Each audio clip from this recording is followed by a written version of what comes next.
guys, and welcome to episode 25 of the Brighton Jazz School podcast. Thank you very much for joining us, and it would appear that there's a lot of Christian McBride fans out there. The podcast hosting company, I can monitor, how many people download and stream the podcast, and since Christian's been on, it has skyrocketed. So I hope we've got some new listeners. Thank you so much for listening, and I know you're going to love this podcast. This is obviously part 2 of the Christian McBride interview. We're also featuring some tracks from his big band album, which is simply great. I mean, I'm a real big band fan, but it's great to hear it in a modern context. And Christian talks a bit about that in the interview. We're also going to feature a track from the Christian McBride band, Kind of Brown. So that's another great album that you really, really must have. So I'm going to feature that a bit later on. So welcome to our new listeners. We hope you enjoy the show.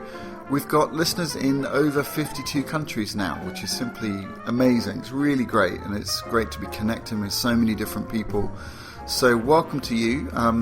Please come and introduce yourself, on the forums, brightonjazzschool.com/podcast. We've got a dedicated forum there. Feel free to write in to me as well, if you want me to feature a particular artist or feature a particular album or even play a track, or if you're an artist yourself and you want some promotion, get in contact. It would be a pleasure to hear from you. It's brightonjazzschool@gmail.com, and obviously I'm Wayne McConnell, your host. So please write in, and I'd like to give a shout out to all my buddies over at digitalrev.com. Now, if you don't know what Digital Rev is, I'm a big photography freak. I absolutely love photography and everything about it, the gear, taking pictures. I just love it. And Digital Rev is sort of an online community for photographers, and it's all based around this amazing show that is run by a guy called Kai Wong, who's a great street photographer and a great presenter. So they do weekly videos and reviews on gear. It's a bit of a geeky thing, but it's absolutely hilarious. And if you're remotely interested in photography, I recommend you check it out. But I posted for the first time on the forum there that I also run this podcast, and had some really great feedback. And there's obviously some Christian McBride fans who also love photography as well. So welcome to you guys, and a big shout out to Digital Rev again. Thanks for creating that space there on the internet and the shows, obviously. But it's just really nice to be part of that community, and to be in communication with people who are passionate about a subject. And photography and jazz, there's a long-standing history between the two, and I'm pretty passionate about both of them. So thank you, Digital Rev, and we hope you listen, and we hope you enjoy the show. And that goes to the rest of our listeners as well. So thank you so much for joining us. Grab yourself a drink, sit back, relax, and enjoy the rest of the show.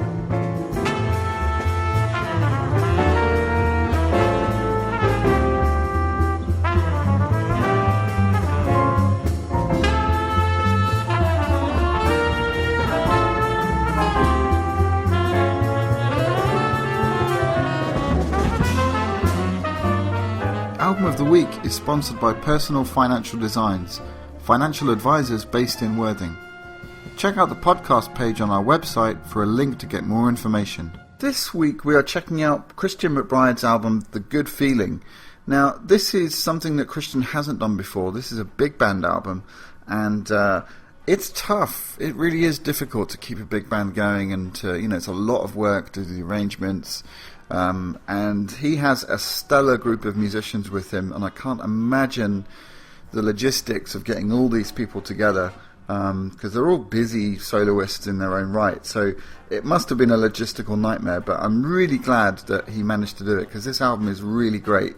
And I'll tell you a bit more about it a bit later on, but let's start off with a bit of music. This is the opening track called Shake and Blake.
So that was Shake and Blake by the Christian McBride Big Band. Wow, what a heavy hitter. I mean, that's the opening track there, so real hard impact. I mean, it must be so challenging on so many levels to run a big band and keep it together on the road, as I said before, and Christian, as well as doing all the admin stuff, he's written the music, he's arranged them, he's done the rehearsals. It's a hell of a lot of work, but I think you'll agree, it was definitely a great thing to do this, and I just love the opening track there, those unison lines, and coming out of the sort of bebop period, but just great feel-good music. So I'm going to play you another track, and this track was actually first done by the Lincoln Center Jazz Orchestra with Wynton Marsalis, and I think this is the track that really got Christian more heavily involved in arranging for big band and writing music for big band. So check this one out. This one is called Bluesing in Alphabet City.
Yeah, it's great to hear modern guys, go back to their roots and really just relish in a blues, and there's so much to be said for guys who really come out of that tradition. I think we don't see so much of it here in Europe, but certainly the Americans, it's that's the music that is really embedded in the soil over there, and for me, that's how I got into jazz, so I'm always going to sort of champion the blues and say that, I'm a bit of a purist in that sense, that, I'm saying that, jazz has to be rooted in the blues. Well, it doesn't actually, but that's certainly the kind of music that I prefer to listen to over the sort of more classical influences, and I love all the classical stuff as well. I love Brad Meldal's trios and all the sort of Euro jazz stuff. I love it, but for me, nothing beats a down-home blues, and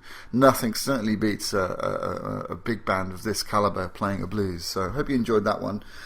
Now, one of the great things about this album is that it's a strong mix of great originals by Christian and also standards, and I want to kick off this next part with a great old standard that I love to play, and this is it's not played very often actually. I don't hear it so often, but yeah, it's a great song, so I hope you enjoy this one. Check out the arrangement on this. This is I Should Care.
Yeah, wasn't that fantastic? And Christian playing the melody there, absolutely great. I really hope you get this album. It's clearly a lot of time and a lot of effort and a lot of money has gone into this, and it's great. You know, just if you love the big band, you'll love this album. As I said, it's a great mixture of standards and some of Christian's writing, which is just brilliant. So yeah, I'm going to feature we're going to end on a darker tune, a little bit slower, showing the textures and the sort of lush harmonies and the sort of dark tones that come out in this one. You're going to like this one. Please visit christianmcbride.com and get this album. Thanks for listening. I'm going to leave you with this. This is called Science Fiction on the album Feeling Good by Christian McBride.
What do you think the future of jazz is? What direction do you think it's going in terms of three things: the audience, education, and musically? Well, musically, if we knew where the future was going, we'd just go there. Yeah, yeah. I think the beauty of this is that no one knows. You know, I saw this great Thelonious Monk quote, and it says something like, "You can't make anything happen in jazz; it just happens." You know, so musically, that's where I would be conceptually on that. You know, you know, who knows where it's going to go. Jazz education actually, I think, is booming bigger than ever. I mean, like, there's so many colleges and schools around. I mean, like, private institutions that have jazz programs. You know, my wife, Melissa Walker, has Jazz House Kids. Yeah. There's the Jazz School of Berkeley, California. What's the name of they got a school in Chicago that Roscoe Mitchell opened years ago. Oh, so, yeah. The McKinney family used to have a jazz school in Detroit. So I think in terms of jazz education, there's the Clef Club in Philadelphia. So I think there's a lot of outlets for young musicians to learn how to play. So on the education side, I think is pretty healthy, but that goes hand in hand with your question about the audience. Yeah. Now, one of the ironies is that with all of these jazz education programs, the audience still seems to be suffering. We're creating and nurturing all of these wonderful players, but we're having trouble getting people in the seats. Yeah. Now, I don't make that exclusive to jazz, because I think a lot of people who don't play popular music are suffering. I know classical music artists are suffering. You know, symphony orchestras are folding all over the country.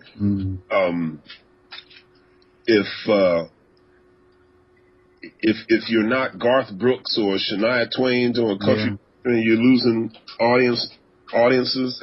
You know, a lot of poets and visual artists are having trouble finding people to support their work. So I think it's just a result of, I don't know what it is, but it seems to be across the board that anything creative is hard to get support for it. Yeah. I don't know. One could point it on the iPhone generation, because like nobody has any attention span anymore. Yeah. Nobody actually wants to sit down and actually listen to something. I heard a friend of mine making a great point, and he says, most people today, they listen to music in transit all the time. Yeah. Most of the time when they listen to music, they're walking the streets or they're at the airport, or they're not really 1,000% focused on the music. You know, soundtrack to help them get through whatever they're really focusing in on. Yeah.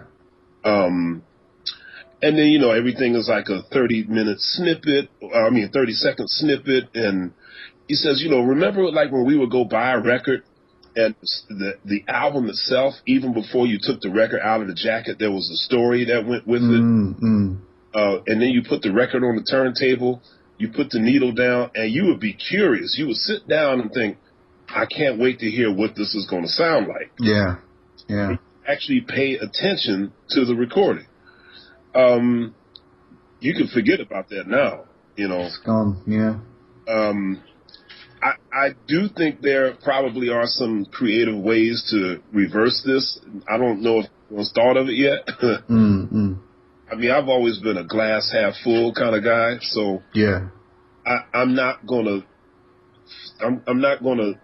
feel like darkness is ahead. I do think it can be reversed. I do think there are some brilliant young minds out there really do care about creative, the creative arts, be it jazz or visual arts or poetry, maybe. I do think there's some people out there that can support it. Do you think then maybe it's a possible sort of re-education thing, teaching people again, like, to listen? Because, I mean, I know from the jazz school that I run, we all go through this sort of term of, what to listen for, because students are watching YouTube, they're listening and they're watching YouTube, and they're trying to learn their instruments from watching someone play it on YouTube. And, I just know, I don't know why I know, but I know that is not going to work very well. It will work to a certain extent, but... Right. It certainly won't work in the long term. Yeah. It'll get you to first base, but it ain't going to get you all the way to home plate. Yeah, exactly. It could be re-education, not in the sense that in the scholastic version of the song of the term, but I mean, I always think about somebody like my mother, because my mother is by no means a jazz aficionado. She if you gave her a Sly Stone record, a Jimi Hendrix record, and a John Coltrane record, and say, pick two of these, she's likely going to leave the Coltrane one on the table. However, one thing I've noticed about my mother, and most people like my mother, she knows more about John Coltrane than most of your average citizens do. Right. Now, I find it interesting. Now, although my mother doesn't listen to John Coltrane per se, she knows he plays the tenor and the soprano saxophone. She knows he played with Miles Davis. She knows recordings like My Favorite Things and A Love Scream and Live at Birdland.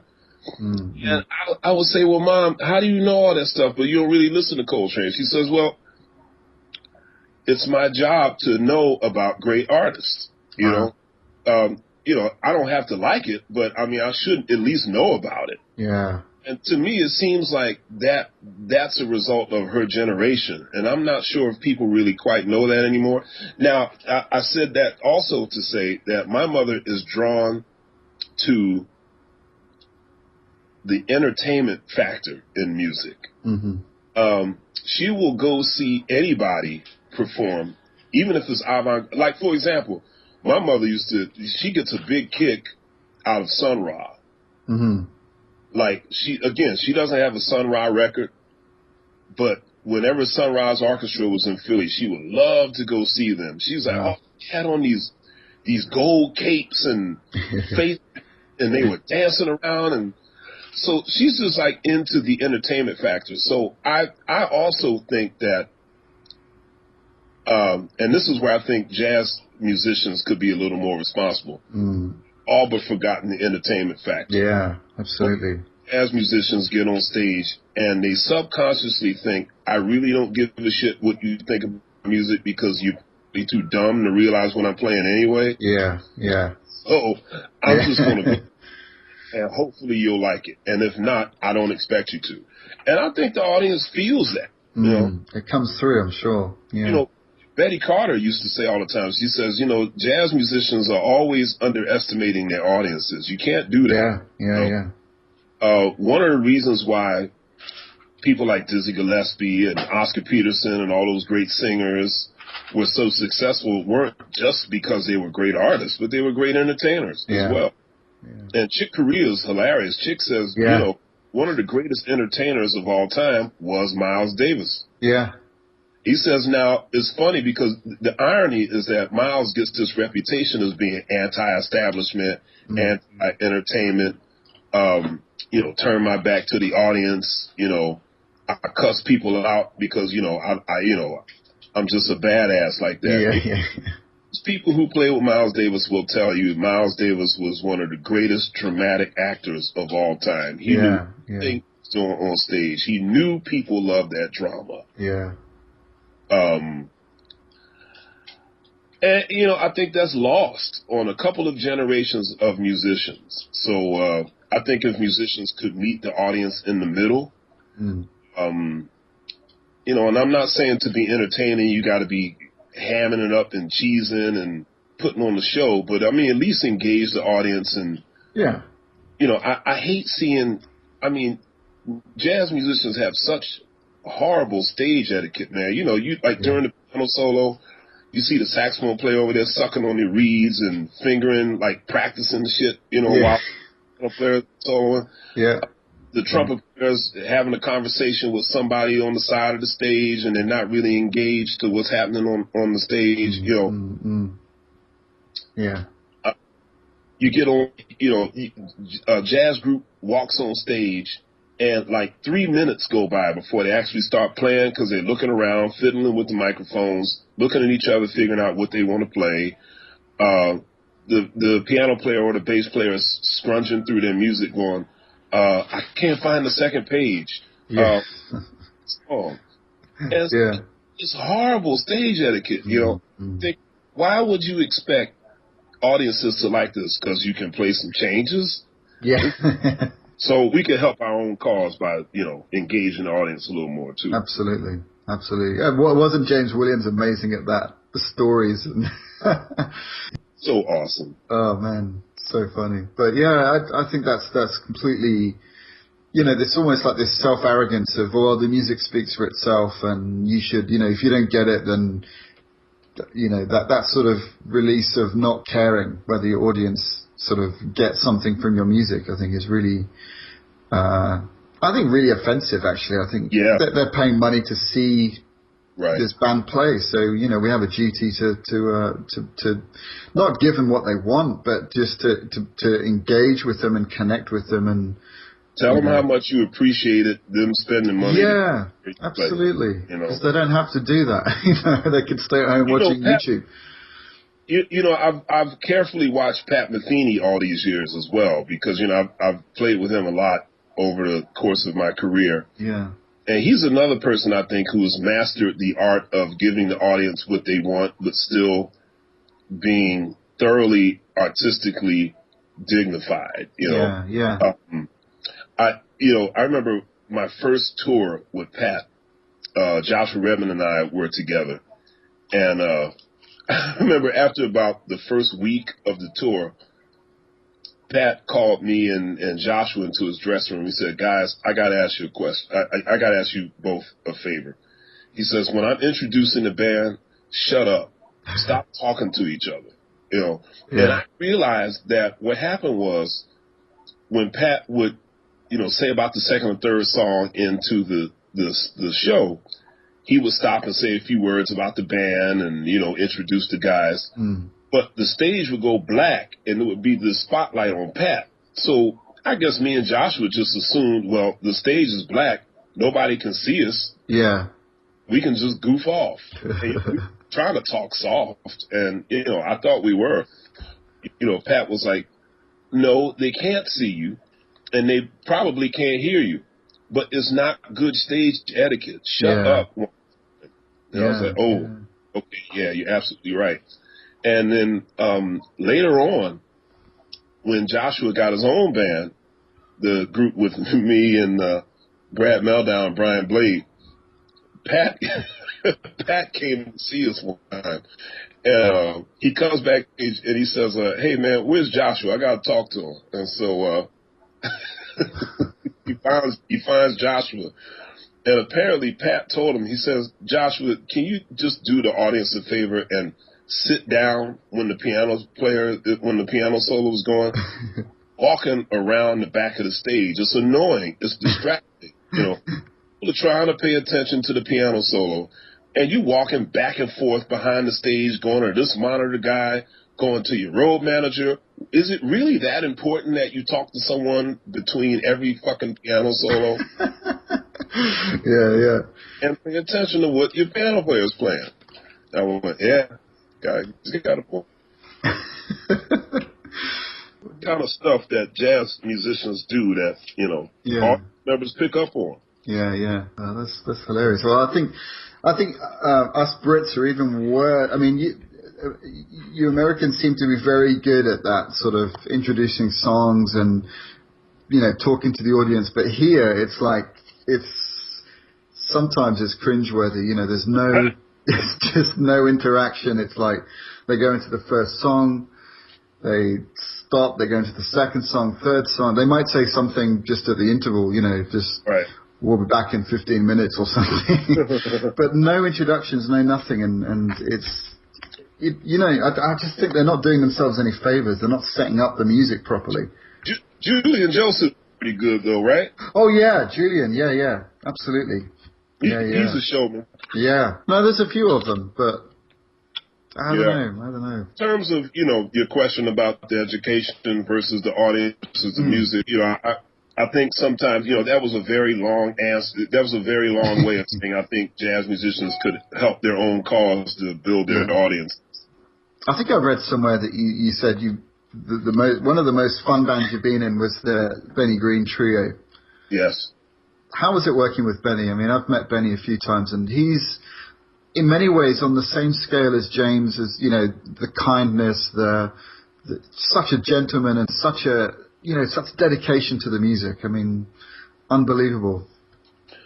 Well, I can honestly say that I've learned as much from Benny Green as I have from any jazz legend. When I first met Benny Green, he had already played with Betty Carter. He had already played with Art Blakey and the Jazz Messengers. Yeah. And he was only 29, or 28 maybe, I think.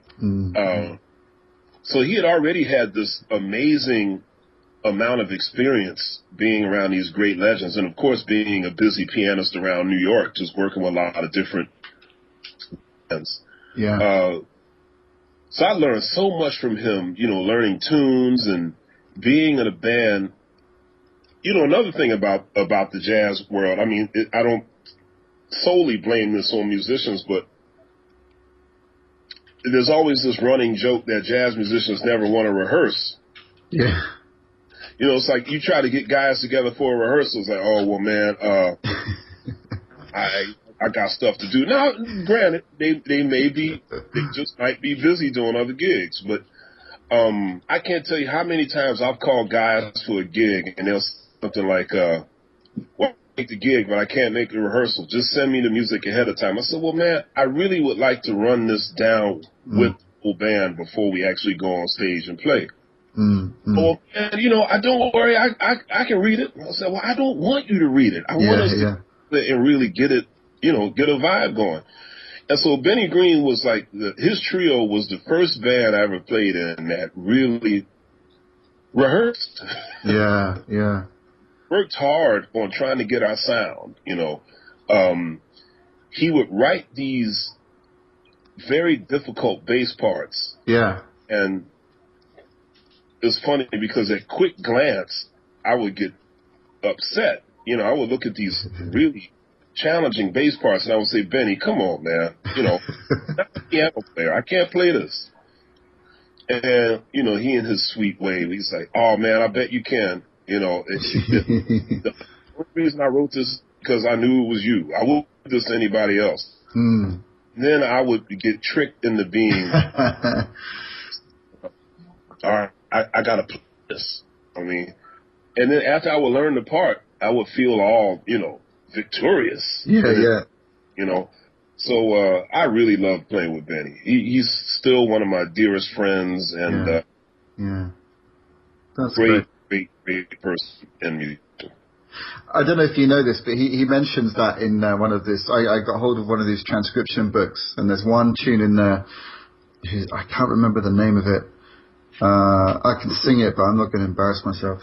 But yeah, at the top he mentions, he says, you know, Christian's one of the few bass players that wouldn't object to playing a bass line like this, and you know, he nailed it within 10 seconds of seeing the music, something like that. Really sweet, you know, kind of. Yeah. And then that started a wave of, you know, let's think of the hardest bass thing we could possibly give McBride. Really made me upset. That's great. Well, listen, Christian, we're about 45 minutes, so I mean, we could go on forever, but I know you're a busy man, so. Hey, so you're in London? In Brighton, actually, just south of London, yeah. Sure, I know where you are. I'm going to be in the UK in November, so hopefully I'll get to meet you. Great. Yeah, that'd be great. Perhaps you can come down and do a, you know, workshop or something at the school. I'd love to check out the school. That would be great. I'm going to be at the London Jazz Festival with Chick. Wow, fantastic. Yeah, I'll look that up. Maybe, in fact, we'll do a school outing. How about that? Awesome. We did that for the Storms Nocturnes trio with Jeff. We hired a bus and we all came down. It was great. So maybe we'll do something like that as well. Come and see you guys play. Sounds good to me, man. Can I just ask you this one last question? Please. This is probably not the most difficult, but probably the most interesting for the listeners in terms of players. Could you give us a tip for up-and-coming jazz players, for them, you know, something that you think could really enhance their playing, obviously without knowing them, so something general? Well, I always think personality and professionalism will actually carry you through most anything in this business. You know, all young musicians know what they have to work on musically, but it's their professionalism and their attitude that I think that really should be focused on just as much as their musicality, you know. Real basic, simple things, you know, flexible people, not having an ego, you know, showing up on time, calling people back, you know, real simple, basic 101 stuff, you know. Never think that someone can't fire you, you know, because there's always some good cats out there waiting for a gig. That's great. Never take a gig for granted, I guess. Never. Professional 100% of the time, yeah. That's right. Well, listen, thank you so much for giving us your time. Nice talking to you, my man. Thanks so much.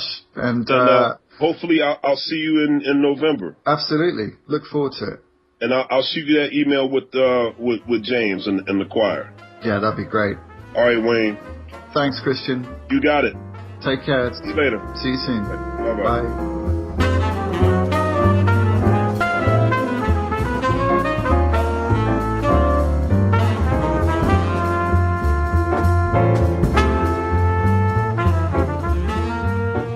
Welcome to Passing Notes, and this week I'm going to talk a little bit about what we've been up to in the recent weeks in the repertoire course.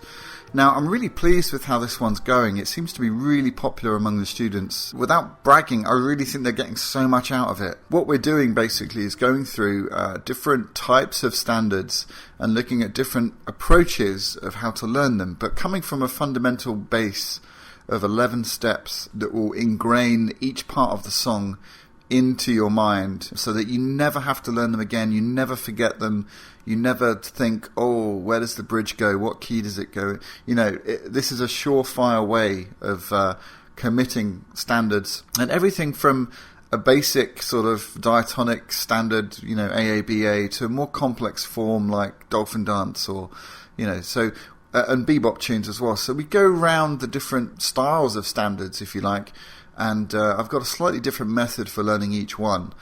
So it's proved as, like I said, a really useful course, and the students are getting a lot out of it. And it's opened my eyes to lots of questions that students have about learning repertoire and where to start with it, because there's so many tunes to learn and it's very overwhelming. What tunes do I learn? How do I learn them? What keys do I need to know them in? What versions do I need to know? But yeah, as a general rule, I think standards and standard repertoire, although there's the core songs that you have to know, each town really has its own set of songs. So the first thing that I did when I moved down Brighton from Cambridge was to go to jam sessions and check out what songs they played. And then before I even got up to a jam, I just made sure I knew the most popular ones that they played. So go to a jam if you move to a new place over a couple of weeks, maybe a bit longer, and check out what tunes they play and learn them. Because like I said, tunes we used to play in Cambridge were very different to the tunes that we play down here. And, see that as a positive thing. Moving to a new town is quite difficult for a musician because it's kind of like starting again. But treat it as a positive thing. You're going to play with different people you've never played with before. You're going to learn tunes that you've never played before. So this is all good. So use that to your advantage. But the good news is, if you don't live in Brighton and you can't attend the courses, then we are putting up the very first Brighton Jazz School online course, and it is going to be this repertoire course. We're not simply just transferring it into PDFs and sticking it online. This is a carefully crafted course, and it adapts really well to the online world because it's all it's laid out for you. If you follow the 11 steps on each tune, I guarantee you that you will learn this tune, whatever it is. So the online course contains 8 songs. It goes through a step-by-step what you need to do. As I said, once you've learned 3, you can start to whittle these 11 steps down a bit, so the actual process of learning a tune gets quicker. That's going to be up online very, very soon. In fact, you can start to put your orders through if you'd like to get the course. I'm going to start it at an introductory offer price for $19.99. And that gets you the whole 8 weeks of audio, PDFs, and a chance to ask questions. So for 20 quid, it's pretty good value. So that's going to be up online very, very soon. And stay tuned to the online tab there, because as we develop them, more courses are going to be appearing up there. And this is, of course, reaching out to a wider audience, the folk who can't be in Brighton at particular times, people that live abroad, so we're reaching out. And I think my whole methodology for teaching is based on the simple fact that jazz is an oral music, and we have to learn it that way. And we have to learn to develop our ears to hear things before we can ever play them. I'm really passionate about this whole thing of theory, and not learning the theory as a means to get to where you want to be as a player, because it just doesn't work. It might work, but you will sound very contrived and you will never sound natural. And that's not what we want. We want to create a way of learning that will allow you to be creative and individual. And that's exactly what jazz is all about. It's not about regurgitating licks. We use licks and we use sort of things that other people have played as a means to learning the language, learning the syntax of the music. But you have to do that in a way that is conducive to your own creative integrity. So that's my whole standpoint on teaching. But anyway, so that's given you a bit of an insight, hopefully. And please sign up to the repertoire course at that amazing price, introductory price, and let me know what you think. Join us next time on Passing Notes.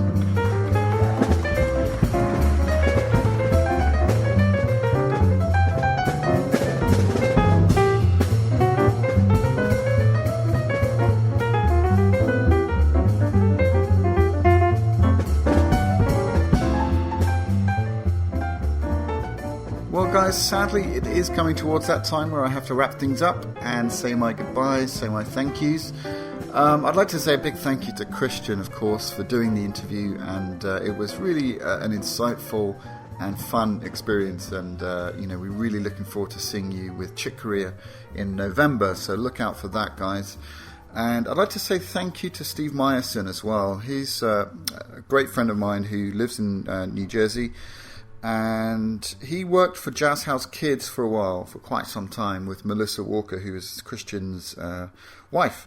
and they're doing amazing things with kids and promoting jazz and teaching jazz, and jazzhousekids.org is the place to go to check them out. They're doing really inspiring things.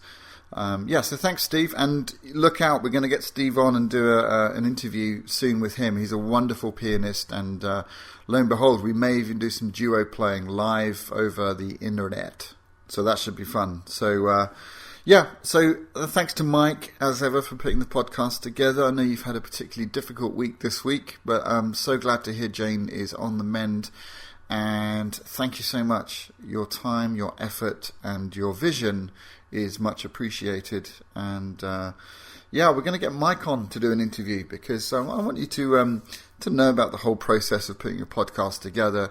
And Mike is just simply a great guy to talk to, and he's so knowledgeable on any subject, really, honestly. And he's had such an amazing life so far, done so many different things. And his passion for jazz is really inspiring. And so we're going to get him on and have a fireside chat with Mike Guest. And I can't wait for that.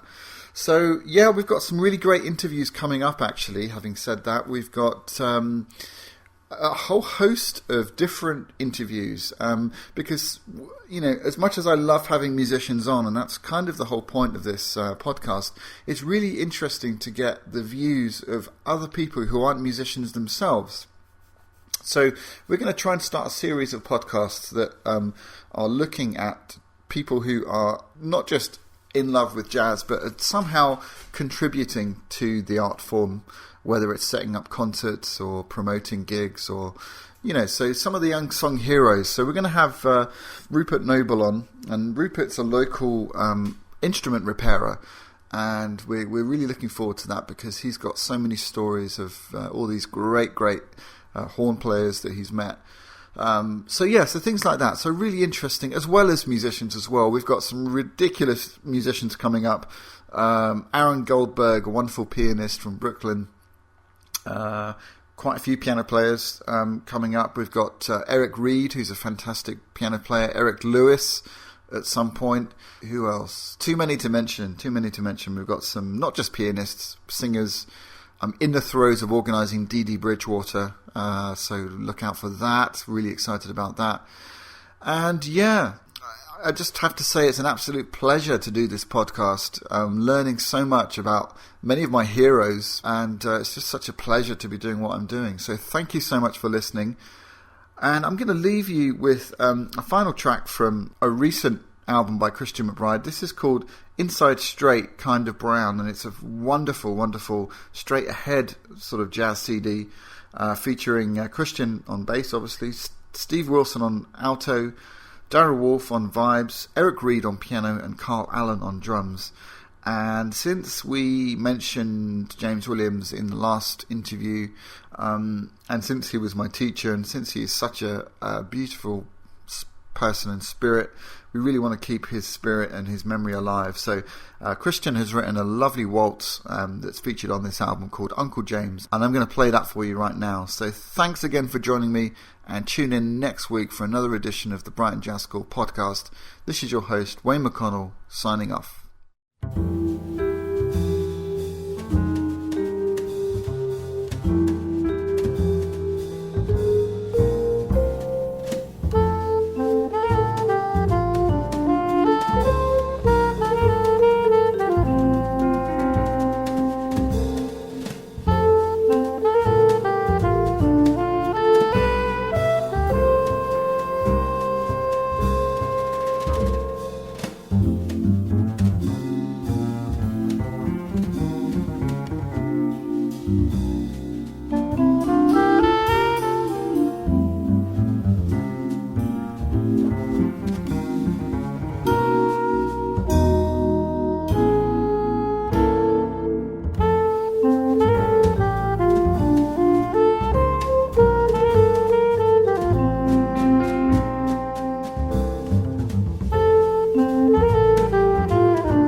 you.